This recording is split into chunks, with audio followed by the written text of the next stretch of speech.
నమోస్తు రామాయ సలక్ష్మణాయ దేవ్యై చ తస్యై జనకాత్మజాయై. నమోస్తు రుద్రేంద్రయమానిలేభ్యో నమోస్తు చంద్రార్కమరుద్గణేభ్యః. శ్రీరామ జయ రామ జయ జయ రామ. శ్రీమద్ వాల్మీకి రామాయణము అయోధ్యాకాండము తృతీయ సర్గ, మూడవ సర్గ. శ్రీరాముని రాజ్యాభిషేకానికి కావలసిన సంభారములు సమకూర్చవలసినదిగా దశరథుడు వశిష్ఠ వామదేవులను ప్రార్థింపగా వారు సేవకులకు అందుకు తగిన ఆజ్ఞ ఇచ్చుట. దశరథుని ఆజ్ఞ ప్రకారము సుమంత్రుడు రాముని రాజసభకు తీసుకుని వచ్చుట. దశరథుడు రామునకు హితోపదేశము చేయుట. తేషామంజలి పద్మాని ప్రగృహీతాని సర్వశః ప్రతిగృహ్యాబ్రవీద్రాజా తేభ్యః ప్రియహితం వచః. ఈ విధముగా పలికి ఆ పౌర జానపద శ్రేష్ఠులు పద్మముల వంటి దోసిళ్లు కట్టి దశరథునకు నమస్కరించగా అతడు ఆ నమస్కారములను అభినందించి వారికి ప్రియము హితము అయిన వాక్యమును పలికెను. అహోస్మి పరమ ప్రీతః ప్రభావశ్చాతులో మమ యన్మే జ్యేష్ఠం ప్రియం పుత్రం యౌవరాజ్యస్థమిచ్చథ. నాకు ఇష్టుడైన నా జ్యేష్ఠపుత్రుడు యౌవరాజ్య పట్టాభిషిక్తుడు కావలెనని మీరందరూ కోరుచుండుటచే చాలా సంతోషించుచున్నాను. నా ప్రభావము అనగా నా భాగ్యము సాటిలేనిదని భావించుచున్నాను. ఇతి ప్రత్యర్చ్యతాన్ రాజా బ్రాహ్మణానిదమబ్రవీత్ వసిష్ఠం వామదేవం చ తేషామేవోపశృణ్వతాం. దశరథ మహారాజు ఆ సభికులందరినీ ఈ విధముగా గౌరవించి వారు వినుచుండగానే వశిష్ఠ వామదేవాది బ్రాహ్మణులతో ఇట్లు పలికెను. చైత్ర శ్రీమానయం మాసః పుణ్యః పుష్పిత కాననః యౌవరాజ్యాయ రామస్య సర్వమేవోపకల్ప్యతాం. రాజ్ఞస్తు పరతే వాక్యే జనఘోషో మహానభూత్. శోభాయుక్తము పుష్పించిన అడవులు కలది అయిన చైత్రమాసము పుణ్యమైనది. రాముని యౌవరాజ్యము కొరకు ఏర్పాటులన్నీయు చేయబడుగాక. రాజు ఇటుల పలకగానే జనులందరూ చాలా పెద్దగా సంతోషధ్వానములు చేసిరి. శనైస్తస్మిన్ ప్రశాంతే చ జనఘోషే జనాధిపః వసిష్ఠం మునిశార్దూలం రాజావచనమబ్రవీత్. ఆ జనఘోషము మెల్లగా శాంతించినది. అప్పుడు దశరథ మహారాజు మునిశ్రేష్ఠుడైన వశిష్ఠునితో ఇట్లు పలికెను. అభిషేకాయ రామస్య యత్కర్మ సపరిచ్ఛదం తదద్య భగవన్ సర్వమాజ్ఞాపయితుమర్హసి. ఓ పూజ్యుడా, రామాభిషేకమునకు కావలసిన పనులను ఉపకరణములను సిద్ధము చేయుటకై తగు వారిని ఆజ్ఞాపించుము. తచ్ఛ్రుత్వా భూమిపాలస్య వసిష్ఠో ద్విజసత్తమః ఆదిదేశాగ్రతో రాజ్ఞః స్థితాన్ యుక్తాన్ కృతాంజలీన్. రాజు యొక్క మాటలు విని ద్విజశ్రేష్ఠుడైన వశిష్ఠుడు దోసిళ్లు కట్టి రాజు ఎదుట నిలచియున్న అధికారులతో ఇట్లు పలికెను. సువర్ణాదీని రత్నాని బలీన్ సర్వౌషధీరపి శుక్లమాల్యాంశ లాజాంశ పృథక్ష మధు సర్పిషీ అహతాని చ వాసాంసి రథం సర్వాయుధాన్యపి చతురంగ బలం చైవ గజం చ శుభలక్షణం చామరవ్యజనే శ్వేతే ధ్వజం ఛత్రం చ పాండురం శతం చ శాతకుంభానాం కుంభానామగ్నివర్చసాం హిరణ్యశృంగం వృషభం సమగ్రం వ్యాఘ్రచర్మ చ ఉపస్థాపయత ప్రాతరజ్ఞగారం మహీపతేః. బంగారము మొదలైనవి, రత్నములు, పూజాద్రవ్యములు, సమస్తమైన ఓషధులు, తెల్లని పుష్పమాలలు, పేలాలు, వేరువేరుగా తేనె, నెయ్యి, నూతన వస్త్రములు, రథము, సమస్తములైన ఆయుధములు, చతురంగ సైన్యము, శుభలక్షణములు కల గజము, తెల్లని చామరము, ధ్వజము, శ్వేతఛత్రము, అగ్నివలె ప్రకాశించు 100 బంగారు కుంభములు, బంగారు కొమ్ముల వృషభము, పూర్తిగా ఉన్న వ్యాఘ్ర చర్మము, వీటన్నింటినీ తెల్లవారిసరికి రాజుగారి అగ్నిహోత్ర గృహములో చేర్చవలెను. యచ్చాన్యత్కించిదేష్టవ్యం తత్సర్వముపకల్ప్యతాం అంతఃపురస్య ద్వారాణి సర్వస్య నగరస్య చ చందనస్రగ్భిరర్చ్యంతాం ధూపైశ్చ ఘ్రాణహారిభిః. ఇంకను ఏ చిన్న వస్తువులైనను అపేక్షితములైనచో వాటినన్నింటినీ సమకూర్చండి. అంతఃపుర ద్వారములను సమస్తమైన నగరద్వారములను చందనముతో కడిగి పుష్పమాలల చేత అలంకరించి ఘ్రాణేంద్రియమును ఆకర్షించు ధూపముల చేత సువాసన కలవాటిగా చేయించుడు. ప్రశస్తమన్నం గుణవద్దధిక్షీరోపసేచనం ద్విజానాం శతసాహస్రే యత్ప్రకామమలం భవేత్. వేల కొలది బ్రాహ్మణులకు సమృద్ధిగా సరిపోవునది, మంచి గుణములు కలది, పెరుగు పాలు మొదలైన నంజులతో కూడినది ప్రశస్తము అయిన అన్నము ఏర్పరచండి. సత్కృత్య ద్విజముఖ్యానాం స్వప్రభాతే ప్రదీయతాం ఘృతం దధిచలాజాశ్చ దక్షిణాశ్చాపి పుష్కలాః. ఆ అన్నమును రేపు ప్రాతఃకాలమునందు ద్విజముఖ్యులకు సత్కారపూర్వకముగా ఇవ్వవలెను. నెయ్యి, పెరుగు, పేలాలు, పుష్కలమైన దక్షిణలు కూడా వారికి ఇవ్వవలెను. సూర్యేభ్యుదిత మాత్రేశో భవితా స్వస్తి వాచనం బ్రాహ్మణాశ్చ నిమంత్ర్యంతాం కల్పంత్యామాసనాని చ. రేపు సూర్యోదయమైన వెంటనే స్వస్తి వాచనము జరుగును. బ్రాహ్మణులను ఆహ్వానించి వారికి తగు ఆసనములను ఏర్పాటు చేయుడు. అబధ్యంతాం పతాకాశ్చ రాజమార్గశ్చ సిచ్యతాం సర్వే చ తాళవచరా గణికాశ్చ స్వలంకృతాః కక్ష్యాం ద్వితీయమాసాద్య తిష్టంతు నృపవేశ్వనః. పురమునందు పతాకములు కట్టించి రాజవీధులను తడిపించుడు. తాళములను వేయు నటులను, బాగుగా అలంకరించుకున్న వేశ్యాస్త్రీలను రాజప్రాసాదమునందరి రెండవ కక్షకు వచ్చియుండునట్లు చేయుడు. దేవాయతన చైత్యేషు స్నానభక్షాః సదక్షిణాః ఉపస్థాపయితవ్యాశ్చిర్మాల్యయోగ్యాః పృథక్ పృథక్. దేవాలయములందును చైత్యములందును పూజలు చేయవలెను. అనగా అచట వేరువేరుగా అన్నములు, భక్ష్యములు, దక్షిణలు, పుష్పమాలలు తీసుకొని పురుషులు సిద్ధముగా నుండునట్లు చేయుడు. దీర్ఘాసిబద్ధా యోధాస్య సన్నద్ధా మృష్టవాససః మహారాజాంగణం సర్వే ప్రవిశంతు మహోదయం. యోధులందరును కవచాలు ధరించి పరిశుభ్రమైన వస్త్రములు కట్టుకుని దీర్ఘమైన ఖడ్గములతో గొప్ప ఉత్సవము గల మహారాజ ప్రసాదము ముంగిలిలోనికి వచ్చి ఉండవలెను. ఏవం వ్యాధిశ్చ విప్రౌతే క్రియాస్తత్ర సునిష్ఠితౌ చక్రతుశ్చైవ యచ్ఛేషం పార్థివాయ నివేద్య చ.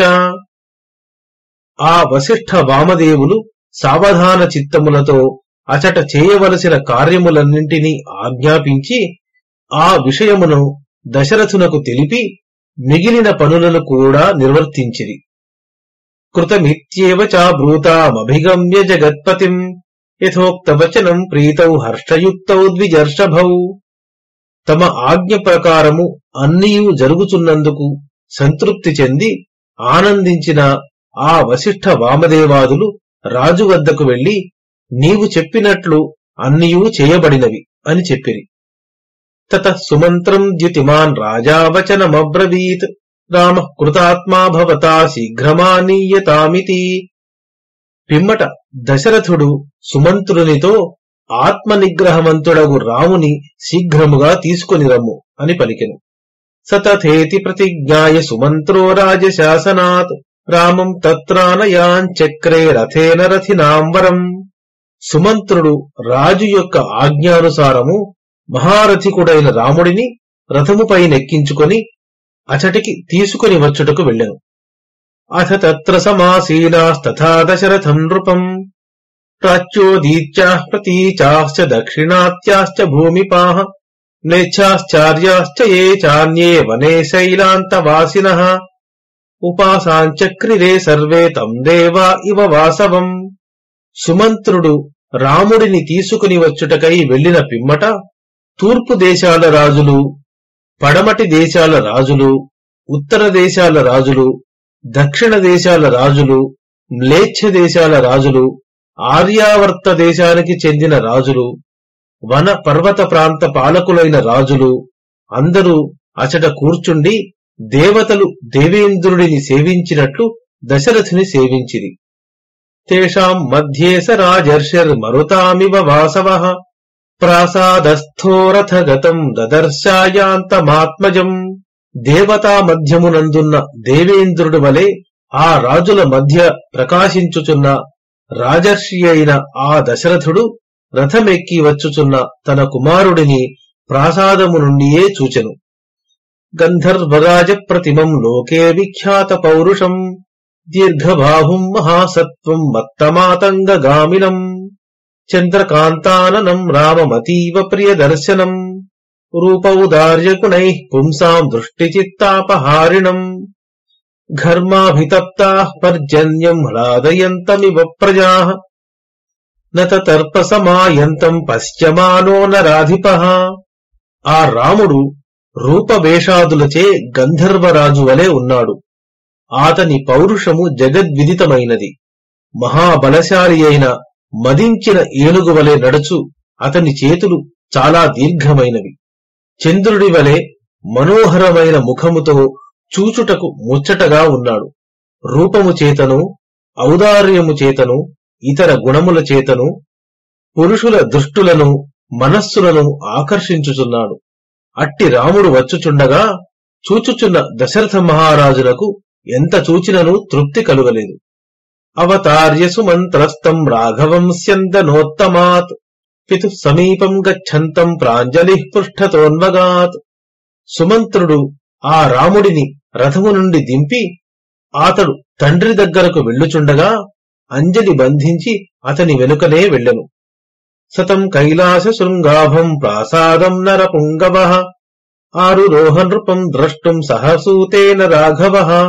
నరశ్రేష్ఠుడైన రాముడు సుమంత్ర సహితుడై తండ్రి దర్శనమునకై కైలాస శిఖర తుల్యమైన ఆ మేడను ఎక్కెను.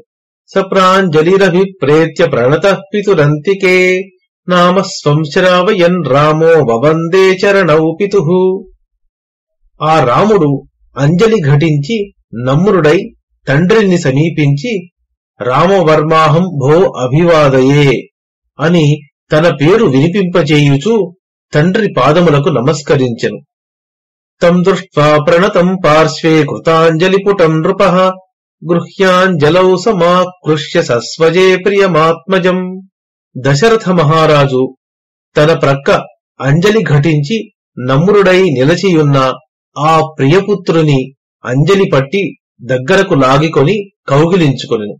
తస్మై చాభ్యుదితం దివ్యం మణికాంచన భూషితం దిదేశ రాజారుచిరం రామాయ పరమాసనం. దశరథ మహారాజు ఉన్నతము, శ్రేష్టము, సువర్ణ రత్నాలంకృతము, సుందరము అయిన ఉత్తమమైన ఆసనముపై రాముడిని కూర్చుండబెట్టెను. తదా సనవరం ప్రాప్య వ్యదీపయత రాఘవః స్వయేవ ప్రభయా మేరు ముదయే విమలోరవిః. రాముడు ఆ ఆసన శ్రేష్టముపై ఉపవిష్టుడై ఉదయ సమయమున నిర్మల కాంతిగల సూర్యుడు మేరు పర్వతమును ప్రకాశింపజేసినట్లుగా ఆ ఆసనమును తన కాంతి చేత ప్రకాశింపజేసెను. తేన విభ్రాజత తత్ర సా సభాభివ్యరోచత విమలగ్రహ నక్షత్ర శారదీద్యౌరివేందునా. నిర్మలమైన గ్రహ నక్షత్రములు గల ఆకాశమును శరత్కాలమున చంద్రుడు ప్రకాశింపచేసినట్లు ఆ రాముడు తన ప్రకాశముచే ఆ సభను ప్రకాశింపజేసెను. తం పశ్యమానో నృపతి స్తుతోష ప్రియమాత్మజం అలంకృతమివాత్మానమాదర్శతల సంస్థితం. ప్రేమపాత్రుడైన తన పుత్రుని చూచుచూ దశరథ మహారాజు తనను అలంకరించుకొని తనను తాను అద్దములో చూచుకొని మురిసిపోయినట్లుగా మురిసిపోయెను. సతం సస్మితమాభాష్య పుత్రం పుత్రవతాంవరః ఉవాచేదం వచో రాజా దేవేంద్రమివ కాశ్యపః. రాముని వంటి ఉత్తమ పుత్రుడు ఉండుటచే పుత్రుడు కలవారిలో శ్రేష్ఠుడైన ఆ దశరథుడు చిరునవ్వుతో కుమారుని పలకరించి కాశ్యపుడు దేవేంద్రునితో పలికినట్లు ఈ వాక్యములు పలికెను. జ్యేష్ఠాయామసి మే పత్న్యాం సదృశాం సదృశస్సుతః ఉత్పన్నస్త్వం గుణశ్రేష్ఠో మమ రామాత్మజః ప్రియః. ఓ రామా, నీవు యోగ్యురాలైన నా జ్యేష్ఠ భార్యయందు పుట్టిన యోగ్యుడవైన కుమారుడవు. శ్రేష్టములైన గుణములున్నవాడవుటచే నాకు చాలా ప్రియుడవు. యతస్త్వయా ప్రజాశ్చేమాః స్వగుణైరనురంజితాః తస్మాత్త్వం పుష్యయోగేన యవ్వరాజ్యమవాప్నుహి. ఓ రామా, నీవు నీ సద్గుణముల చేత ఈ ప్రజలను రంజింపచేసితివి. అందుచే పుష్యమీ నక్షత్రయుక్తమైన దివసమునందు నిన్ను యవ్వరాజ్యాభిషిక్తుని చేసెదను. కామతస్త్వం ప్రకృత్యైవ వినీతో గుణవానసి గుణవత్యపి తు స్నేహాత్ పుత్ర వక్ష్యామి తే హితం. ఓ కుమారా, సహజముగానే నీవు మిక్కిలి వినయశాలివి, సద్గుణవంతుడవు. అయినను నీపైనున్న స్నేహముచే నీకు హితమును బోధించుచున్నాను. భూయో వినయమాస్థాయ భవనిత్యం జితేంద్రియః కామక్రోధ సముత్థాని త్యజేతావ్యసనాని చ. ఇంకను వినయమును పెంచుకొని ఎల్లప్పుడూ ఇంద్రియములను అదుపులో పెట్టుకొనుము. కామము వలన కలుగు వ్యసనములకును క్రోధము వలన కలుగు వ్యసనములకును దూరముగా ఉండవు. వివరణ: కామజములైన వ్యసనములు 10. మృగయాక్షో ద్వివాస్వప్నః పరివాదః స్త్రియో మదః తౌర్యత్రికం వృథాట్యాచ కామజో దశకో గుణః. మనుస్మృతి: వేటాడుట, ద్యూతము, పగటి నిద్ర, పరదోష కథనము, స్త్రీ సంభోగము, మద్యాది మదము, నృత్యము, గీతము, వాద్యము, పని లేకుండా దేశ సంచారము చేయుట, ఇవి కామము వలన కలుగు 10 వ్యసనములు. పైశూన్యం సాహసం ద్రోహ ఈర్ష్యాసూయార్థ దూషణం వాగ్దండజం చ పారుష్యం క్రోధజోపి గుణోష్టకః. మనుస్మృతి: చాడీలు చెప్పుట, సత్పురుషులను బంధనాదులచే నిగ్రహించుట, కపట ప్రయోగముచే వధించుట, ఇతరుల అభివృద్ధిని చూచి ఓర్వజాలకపోవుట, ఇతరుల గుణములను దోషములుగా చిత్రించుట, ధనమును అపహరించుట, ఇతరులకు ఇయ్యవలసిన ధనము ఇవ్వకుండుట, ఇతరులను కొట్టుట మొదలైనవి ఇవి క్రోధజములైన 8 వ్యసనములు. పరోక్షయా వర్తమానో వృత్యా ప్రత్యక్షయా తథా అమాత్య ప్రభృతి సర్వాః ప్రకృతిశ్చానురంజయ. పరోక్ష ప్రత్యక్ష వృత్తులతో వ్యవహరించు అమాత్యులు మొదలగు ప్రకృతులను అందరినీ సంతోషపెట్టుము.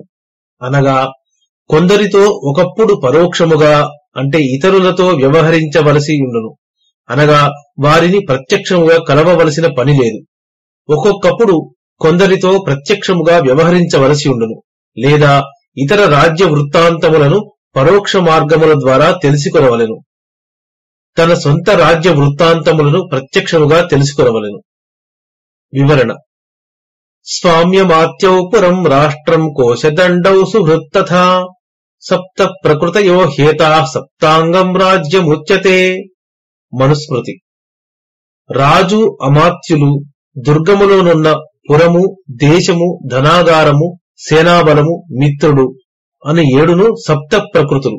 ఇచట ప్రకృతీహి అనుదానికి యథోచితముగా ప్రకృతులను అని గాని సామాన్య రూపమున ప్రజలను కాని అర్థముగా గ్రహింపవచ్చును. కోష్ఠాగారాయుధాగారైః కృత్వా సన్నిచయాన్ బహూన్ తుష్టానురక్తః ప్రకృతిర్యః పాలయతి మేదినీం తస్య నందంతి మిత్రాణి లబ్ధ్వామృతమివామరాః తస్మాత్ త్వమపి చాత్మానం నియమ్యైవం సమాచర. కోష్ఠాగార ఆయుధాగారములను చక్కగా నింపి ప్రకృతులకు ఆనందము కలిగించుచు తనపై అనురక్తులను చేయుచు భూమిని పాలించువాని మిత్రులు అమృతము పొందిన దేవతల వలె ఆనందింతురు. అందుచే నీవు కూడా ఆత్మ నిగ్రహవంతుడవై ఆ విధముగా ఆచరింపుము. తచ్ఛ్రుత్వా సుహృదస్తస్య రామస్య ప్రియకారిణః త్వరితాః శీఘ్రమభ్యేత్య కౌసల్యాయైన్యవేదయన్. ఆ మాటలు విని రాముని మిత్రులు కౌసల్యకు ప్రియము చేయవలెనను అభిప్రాయముతో శీఘ్రముగా వెళ్లి ఆమెకు ఈ విషయము తెలిపిరి. సాహిరణ్యం చ గాశ్చైవ రత్నాని వివిధాని చ వ్యాధిదేశప్రియాఖ్యేభ్య కౌసల్యా ప్రమదోత్తమా. స్త్రీలలో ఉత్తమురాలైన ఆ కౌసల్య ప్రియమైన వార్త తీసుకొని వచ్చిన రాముని మిత్రులందరికీ బంగారము, గోవులు, వివిధములైన రత్నములు ఇచ్చి బహుకరించెను. అథాభివాద్య రాజానం రథమారుహ్య రాఘవః యయౌ స్వం ద్యుతిమద్వేష్మ జనౌఘైః ప్రతిపూజితః. రాముడు దశరథ మహారాజునకు నమస్కరించి రథమును అధిరోహించి జనులందరూ పూజించుచుండగా సుందరమైన తన గృహమునకు వెళ్ళెను. తేచాపి పౌరా నృపతేర్వచస్తః శ్రుత్వా తదా లాభమివేష్టమాశు నరేంద్రమామంత్ర్య గృహాణి గత్వా దేవాన్ సమానర్పురతి ప్రహృష్టాః. అప్పుడు ఆ పౌరులందరూ రాజు మాటలను తమకు అత్యంత అభీష్టమైన విషయమును వినినట్లు విని సంతోషించిన వారై అతని వద్ద సెలవు గైకొని తమ గృహములను చేరి దేవతలను పూజించిరి. ఇత్యార్షే శ్రీమద్ రామాయణే ఆదికావ్యే అయోధ్యాకాండే తృతీయః సర్గః. మంగళం కోసలేంద్రాయ మహనీయ గుణాత్మనే చక్రవర్తి తనూజాయ సార్వభౌమాయ మంగళం. యదక్షరపదభ్రష్టం మాత్రాహీనం తు యద్భవేత్ తత్సర్వం క్షమ్యతాం దేవనారాయణ నమోస్తుతే. శ్రీరామ జయ రామ జయ జయ రామ.